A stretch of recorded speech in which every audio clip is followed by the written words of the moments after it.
Today we're going to talk about getting better sleep. Because I had someone ask the question, it wasn't even really a question, it's just like, I'm tired of waking up at 1 o'clock in the morning. Well, here we go. Oop, I got a little smudge on the camera.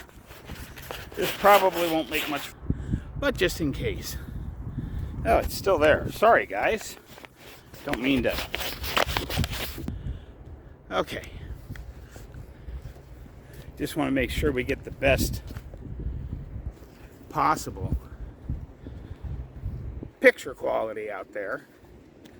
But anyway, we're going to talk about sleep today. I am Semiretiredbob. I talk about the carnivore diet, all things related to the carnivore diet, and miscellaneous odds and ends.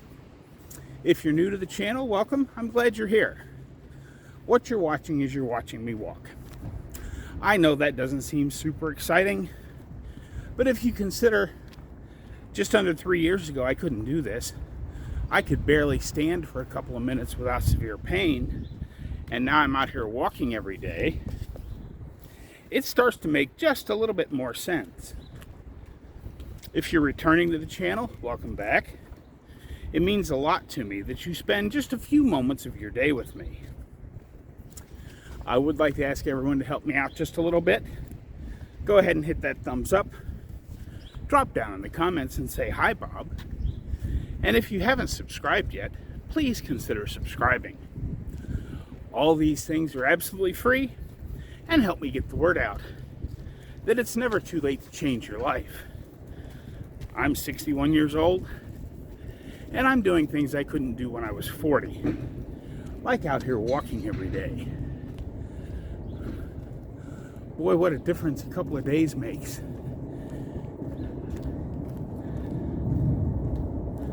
As you saw, and this is actually Thursday's video I'm recording here, even though it's just Wednesday.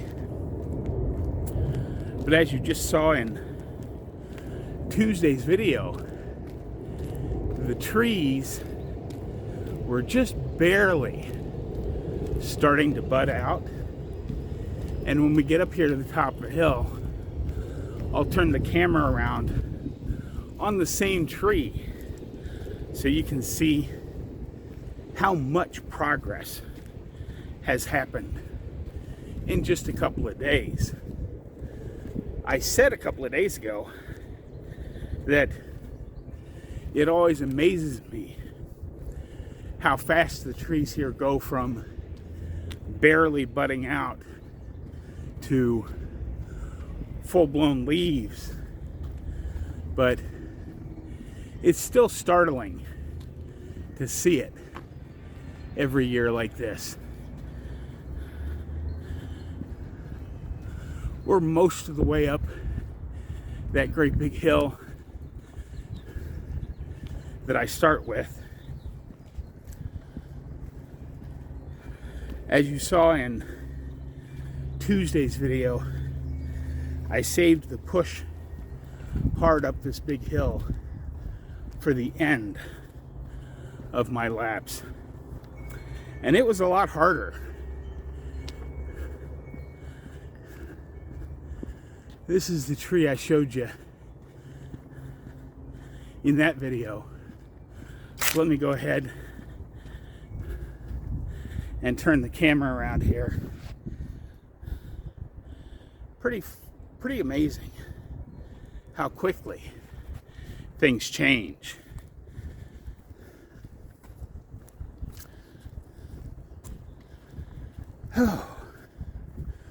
I'm moving a little slow today because, like I said, this is actually Wednesday, even though you're going to see this on Thursday. Had dance class last night, and with just a month to go until the dance concert, she pushed it pretty hard last night. And I suspect it's only going to get worse from here. But I'm not as sore as I would have been. I think the extra walking I've been doing to strengthen my legs for this dance concert has already paid off in just a short time. But anyway, let's get on into this. I actually wrote down some notes today so I didn't forget anything. That's probably going to end up badly. But let's start with the thing I talk about quite often. First thing in the morning, as soon as you wake up, before you do anything else, get outside in the sun. And if you have tinted glasses like mine, do it without your glasses. Because getting that morning sun in your eyes, and maybe even doing a little bit of exercising, whether it be just, stand out there in the backyard, get some sun and do 10 minutes of squats or whatever. A little bit of sun, a little bit of exercise goes a long way towards setting your circadian rhythms. Letting your body know that, hey, it's time to get up. Now, I know some of these things are going to sound like hairy-legged woo-woo science. Excuse me, hairy-legged hippie woo-woo science. But the things that sound the oddest work the best for me. And of course, you don't have to do all of the things on this list, but there's a little bit of logic behind each one.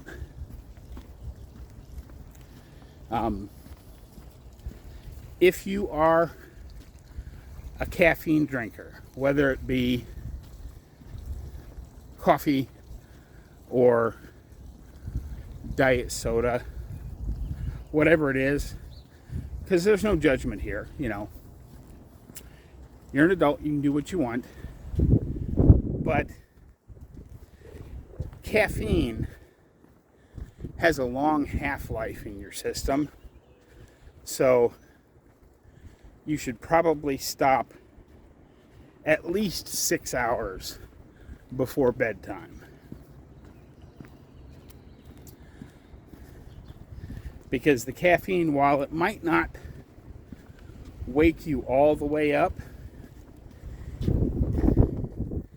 I guess there's the 3 or 4 stages of sleep, with stage 4 being all the way deep into REM sleep. Well, that caffeine can make it so that you may not wake all the way up, but it could prevent you from getting all the way down into stage 4 of sleep. Same thing with alcohol. I don't talk about alcohol much on this channel because I don't use it. I haven't used it for, my last drink was on my 30th birthday. Because I'd been told when I got out of the Army, and my civilian doctor said, look, man, you have gout. You can either drink or you can walk. You can't do both. So I've never been what you call a heavy drinker, but my friends threw a big 30th birthday party for me, and I imbibed in a few glasses of the punch they had. And let me tell you, I paid for it. It's like 3.5 days I could barely get out of bed. So that's the last drink I've had.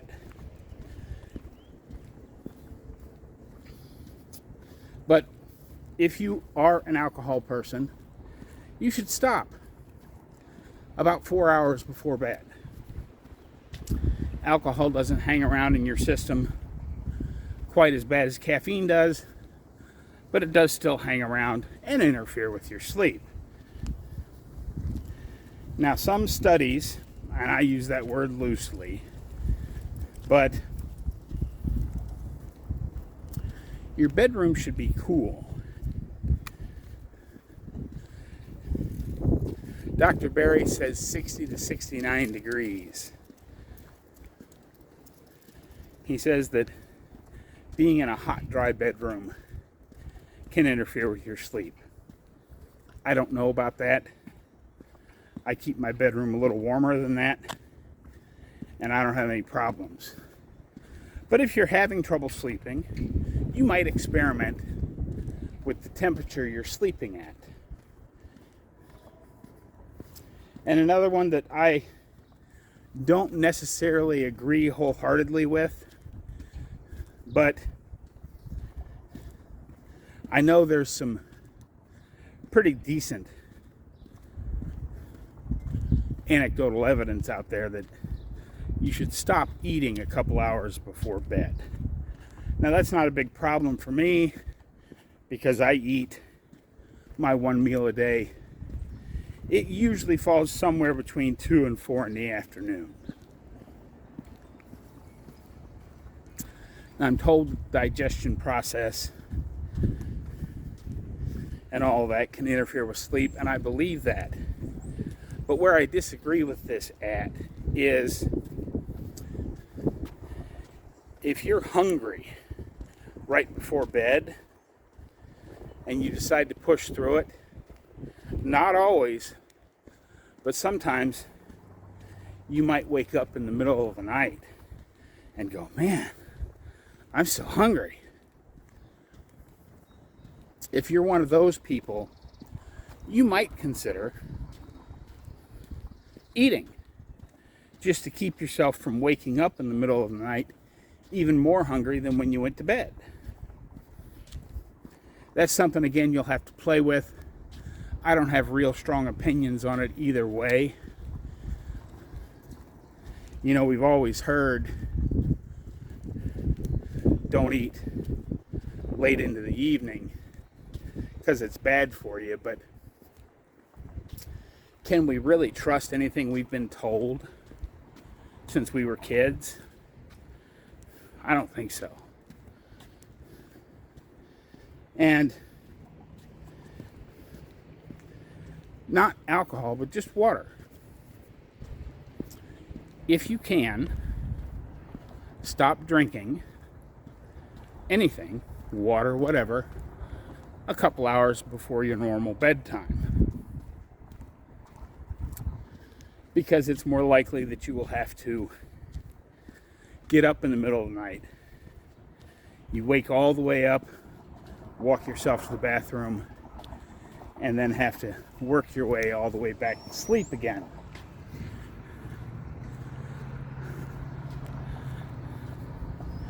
Now, I do try to slow down my drinking of water before bedtime, but I don't cut it completely out. Because Rick made the comment that he's never felt the need to carry water with him when he's out working in the heat. And I completely understand that. Some people don't. But where I'm coming from, one of the things that worked sort of for me was the advice I got all those years ago in dealing with my gout. And whether or not it actually helped, I can't say. But I was told drinking lots of water helps flush your system out. And I don't know if that's true or not. But what I can tell you is that I've been a heavy drinker of water since I got out of the Army. And it's only gotten to be more water as I've aged. So I can't go the entire evening without drinking, and I can't do one of these entire walks without drinking. But in the evening, instead of having 2 or 3 big swallows of water every time I get thirsty, I'll just take a couple of little sips, and that does seem to help. As you can see, since finding this trail, I've been coming down here a lot. It's not a lot farther, as we saw in Thursday's video. Coming down here on one of the loops did add some distance, and I think on both of my loops I'm going to come all the way down to this trail just to see how far it actually is. Some of the things that you might try, we're coming to the end of it here pretty quick because I've been talking for a while, but I wanted to make sure I cover everything. It's shown that a bath or a shower just before bed can help if you're having trouble. Now, I do want to say, you might be what's known as a bifurcated sleeper. It's an old holdover from way back in the day when people, lots of little dogs behind this fence apparently, but people had to keep watch at night. And if down through the generations your ancestors were the ones that continually had to keep the middle watch, it's possible that you're a bifurcated sleeper. Now, it's kind of rare these days, but if you're always, really tired by 9 o'clock, you think, oh, I'm going to sleep good tonight, and then you fall asleep for 2 or 3 hours, and then you wake up 1 or 2 in the morning and you're wide awake, rather than fighting to try and go right back to sleep, get up and do something for an hour and a half or so. Read a book, work on a new skill, whatever it is, just do something for an hour and a half or so rather than just laying there fighting to go back to sleep. Because it happens to me sometimes. I'm so tired I can't stand it. I go to bed a little early. I wake up in the middle of the night. I don't try to fight it and get back to sleep right away. I just get up, do something for an hour to an hour and a half, and then I can fall right back to sleep. And set a bedtime, have a routine or a ritual that includes getting ready for bed in a dark room. And then when it's actually time to go to sleep, no screens, none of that stuff. And this last one is the thing I heard. Oh, I missed magnesium. I don't know anything about it, but Dr. Berry says that people that are having trouble sleeping, you might try taking some magnesium in the evening. It'll help with through the night cramps, and in some people it helps keep you asleep. But this is the big, when I talked about hairy-legged hippie woo-woo stuff, I didn't believe it till I tried it. If you go back in my catalog of videos, you'll find I have some weird orangey red colored glasses. They block blue light. It sounded weird, but just like when you get up in the morning, you go out and get sunlight in your eyes, as the sun is going down, put on your blue blocking glasses. And now, if they're these new fancy so-called blue blocking glasses, but you can still see the color blue when you're watching a screen, they're not blue blocking enough. get the orange or yellow colored glasses. You get used to them after a while. But if you think about it ancestrally, way back when, after the sun went down, we didn't have any light in the cave. So when the sun went down, we went to bed. And as the sun was coming up, we were up. Well, I'm hopeful that if you've been having trouble sleeping, some of these tips might help you out just a little bit.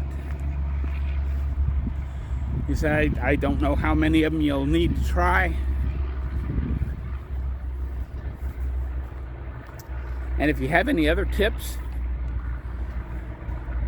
that might help some people sleep, be sure and drop down in the comments and let others know about that. But I have certainly talked enough. I will have a few ending thoughts when we get back up to the house. But for now, let's go ahead and play some music.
cut the music.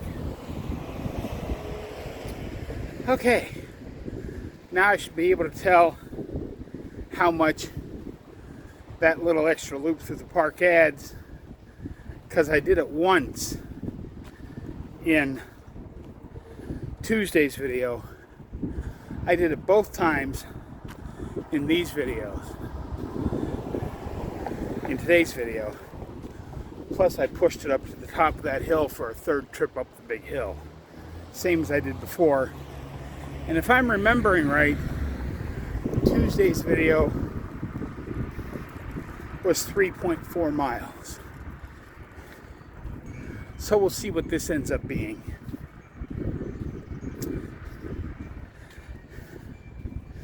I did fail just a little bit. I did not walk yesterday because my legs were a little tired and I had dance class. But seeing as how I've recovered enough to do this, next Tuesday I'll take a short, maybe one big lap around the block just to see how it goes at dance.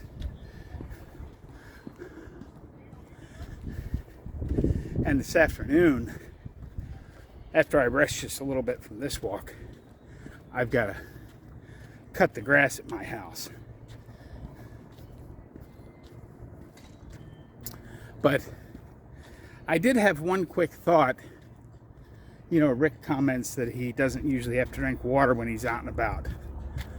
Well, Rick, you live in Florida, where the air you're breathing is what? Almost always over 90% humidity. I know it doesn't seem like it would make that much of a difference. But when those of us that were losing weight were losing that weight, where did a great majority of it go? We exhaled the water vapor. What I was getting at, though, is that I'm here in Omaha, Nebraska. And like today, it's not super hot here. It was about 60 when I started, and judging by what the temperature was supposed to do, it's probably 65 or 66 now. But it's 24% humidity here, which means the air is very dry. And that's part of why I have to take water with me. Besides me always having been a pretty big water consumer, you got to remember the air's a lot drier here. And it's going to be even drier when I get down to Texas. It's also going to be warmer. I'm looking forward to that.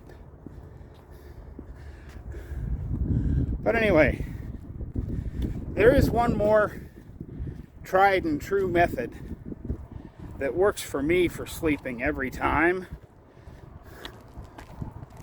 I don't recommend this, but walking so much that you wear yourself out and then doing more work, have yourself so tired by the end of the day that you just fall into bed. Like I said, I don't recommend it, but it certainly works for me. I